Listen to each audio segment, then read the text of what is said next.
sebuah kota kecil di tepi Teluk Meksiko, dikenal karena pantainya yang menawan dan suasana yang tenang. Disinilah sosok Hillary dan Ben Brown membangun kehidupan baru mereka, tinggal di rumah mewah berlantai 2 yang menghadap ke laut, dengan halaman luas dan pemandangan matahari terbenam yang menakjubkan. Rumah itu menjadi simbol kehidupan yang tampak ideal. Namun, dari balik dinding putih dan jendela kaca besar itu, perlahan-lahan terungkap cerita gelap yang selama ini tersembunyi dari pandangan publik. Hillary Brown, wanita kelahiran Mobile, Alabama, bukanlah sosok yang biasa. Ia lulus teknik kimia dengan dikenal sebagai sosok perempuan yang cerdas, memiliki 3 anak dari pernikahan sebelumnya, dan dikenal sebagai sosok ibu yang penuh semangat.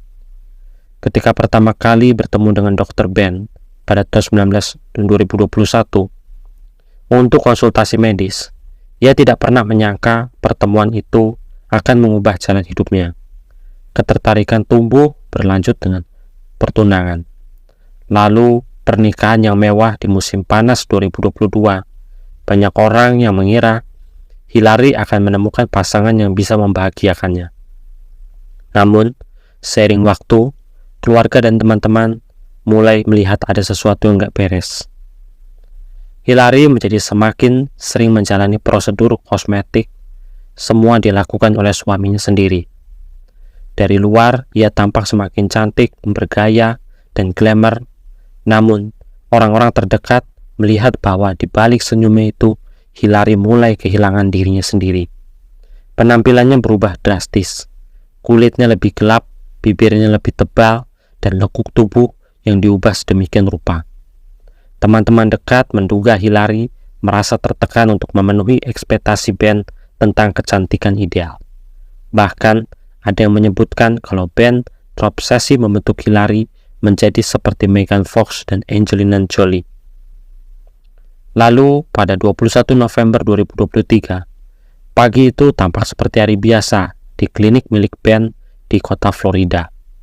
Namun, di balik aktivitas persiapan prosedur, ada ketegangan yang tidak biasa di antara staf. Hillary datang untuk menjalani serangkaian prosedur estetika selanjutnya, yaitu sedot lemak lengan, revisi bekas luka, pembentukan telinga, dan suntikan bibir. Menurut laporan investigasi, prosedur dilakukan tanpa pengawasan anestesi profesional dan minim alat resosialisasi. Beberapa menit setelah penyuntikan dimulai, Hillary mengeluh penglihatannya kabur, merasa wajahnya membengkak dan mulai panik. Tapi Ben tetap melanjutkan prosedurnya, tampak menyepelekan keluhan istrinya itu. Situasi kian memburuk dengan cepat. Hillary mengalami kejang, lalu detak jantungnya berhenti. Dalam keadaan panik, beberapa staf menyarankan untuk memanggil ambulans. Tapi Ben menolak. Baru 20 menit kemudian, salah satu karyawan mengambil inisiatif untuk menelpon 911. Ketika tim medis datang, Hillary sudah tidak respon dan langsung dilarikan ke rumah sakit. Di ruang ICU, Hillary berada dalam kondisi koma, dengan alat bantu hidup untuk mempertahankan organ tubuhnya. Keluarganya pun dipanggil, dan suasana berubah menjadi penuh duka dan kebingungan. Ben membuat pernyataan di medsos, menyebut kejadian itu sebagai kecelakaan medis. Namun, sikapnya di balik layar memicu kecurigaan. Beberapa hari setelah Hillary koma, Ben mulai menjual barang-barang pribadi istrinya secara online. Bahkan, ia sempat mengirim pesan kepada Bapak Hillary soal batas waktu asuransi kesehatan. Bagi keluarga Hillary, ini adalah isyarat kalau Ben lebih peduli pada uang daripada menyelamatkan istrinya. Setelah 7 hari nggak ada tanda-tanda perbaikan, keluarga memutuskan mencabut alat bantu hidup. Pada tanggal 28 November 2023, Hillary dinyatakan meninggal dunia. Hasil otopsi menyatakan kalau penyebab kematiannya adalah overdosis digoxin. Penyelidik Departemen Kesehatan Florida mengatakan kalau prosedur dilakukan secara tidak aman, tanpa dokumentasi yang layak dan juga penggunaan obat yang tidak sesuai standar. Bahkan ada kesaksian kalau Ben pernah membiarkan Hillary menjahit luka operasinya sendiri. sebuah praktik yang sepenuhnya di luar norma medis. Selain itu, 2 pasien lain juga mengaku menjadi korban tindakan medis tanpa persetujuan klinik Ben. Beberapa laporan malapraktik pun mulai bermunculan. Kasus ini akhirnya menarik perhatian, yaitu salah satunya adalah Sheriff Santa Rosa County, seorang detektif yang bertindak lanjut untuk menyelesaikan kasus ini. Pada Juni 2024, Ben secara resmi didakwa atas kelalaian yang menyebabkan kematian Hillary. Lisensi medisnya pun dicabut, dan ia ditahan sebelum dibebaskan dengan jaminan tertentu. Masyarakat terbagi 2. Ada yang melihat kecelakaannya tragis dan ada pula yang percaya pada unsur kesengajaan. Teori konspirasi mulai beredar, terutama setelah diketahui kalau Hillary berencana meninggalkan Ben setelah Natal di tahun 2023. Keluarga Hillary tidak menyerah. Mereka menggalang dukungan untuk mendorong pengesahan undang-undang yang melarang dokter melakukan prosedur medis terhadap anggota keluarga langsung. Undang-undang yang mereka sebut Hillary is Law diharapkan bisa mencegah tragedi serupa di masa depan. Mereka yakin kalau dalam keadaan emosional, dokter bisa kehilangan objektivitasnya yang berpotensi membahayakan bagi pasien. Kini, rumah tepi laut yang dulu penuh tawa berubah menjadi simbol duka dan misteri. Anak-anak Hillary harus tumbuh tanpa kehadiran ibu mereka, dan masyarakat terus menunggu keadilan mereka ditegakkan. Kasus ini bukan hanya tentang kelalaian medis, tapi juga tentang relasi kuasa, obsesi, dan bagaimana cinta bisa berubah menjadi pengendalian yang merusak. Hillary Brown tidak seharusnya menjadi martir dari sistem yang gagal mengawasi dan mengatur batas antara profesionalisme dan kepentingan pribadi. Selama proses hukum berjalan, kesaksian demi kesaksian pun mulai bermunculan. Salah satu mantan karyawan klinik mengungkapkan kalau lingkungan kerja di bawah Dr. Ben Brown sangat tidak sehat. Staf seringkali diabaikan pendapatnya, terutama dalam hal keselamatan pasien. Beberapa di antaranya mengaku merasa takut jika mereka harus menentang perintah Ben, yang dikenal keras kepala dan sedikit otoriter. Dalam beberapa kejadian, prosedur dilakukan tanpa perawatan medis standar. Ada dugaan kalau beberapa obat yang digunakan tidak disimpan dan didokumentasikan dengan benar. Kesaksian ini memperkuat narasi kalau kelalaian bukanlah kecelakaan tunggal, tapi bagian dari pola yang lebih besar dalam praktik Ben. Kehidupan pribadi Ben menjadi sorotan. Penyelidikan mengungkapkan dinamika hubungan yang penuh tekanan antara dia dan Hillary.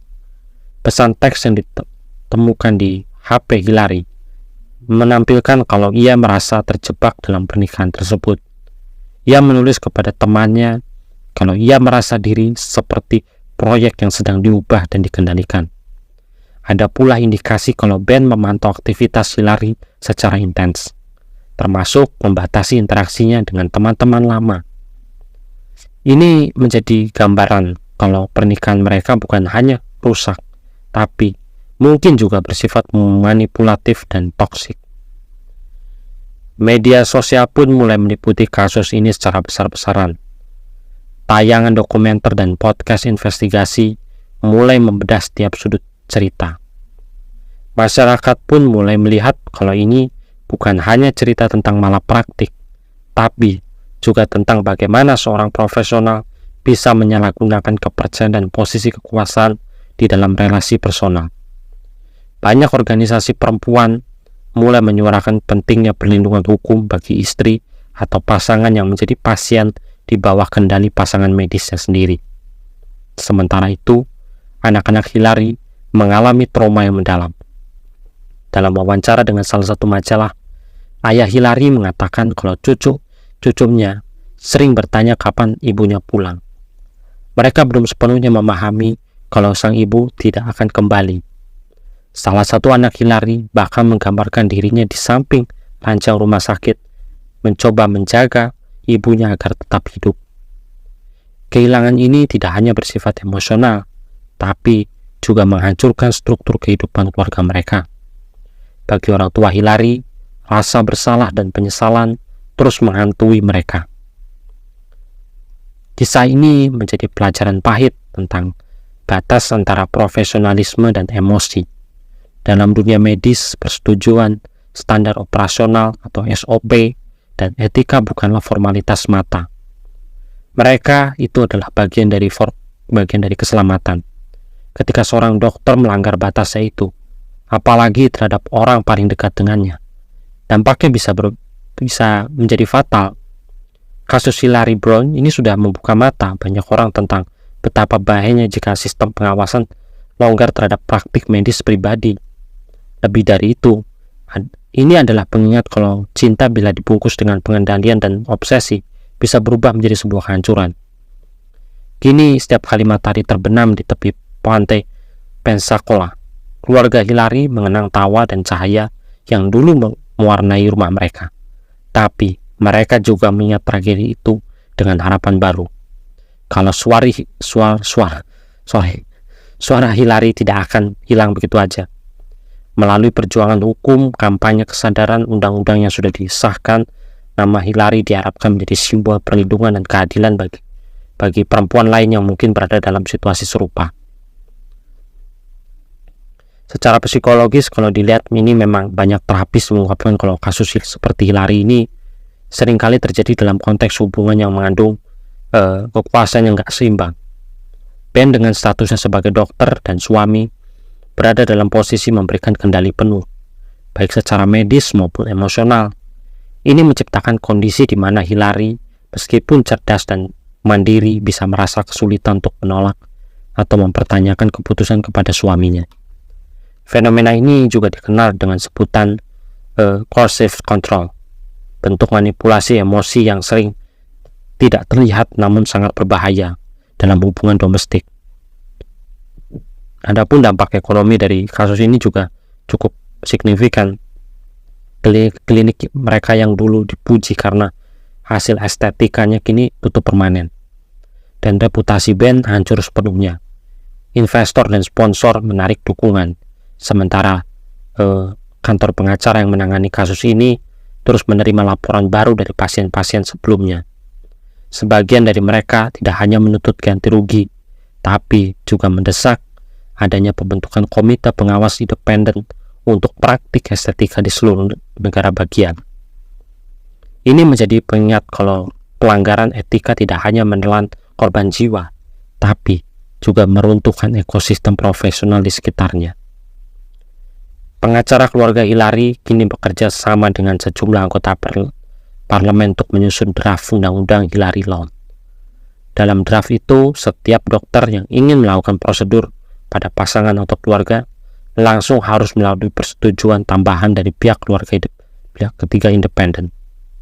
Tujuannya adalah untuk mencegah pengambilan keputusan yang gak diinginkan dan memastikan kalau pasien mendapatkan perlindungan penuh tanpa tekanan emosional.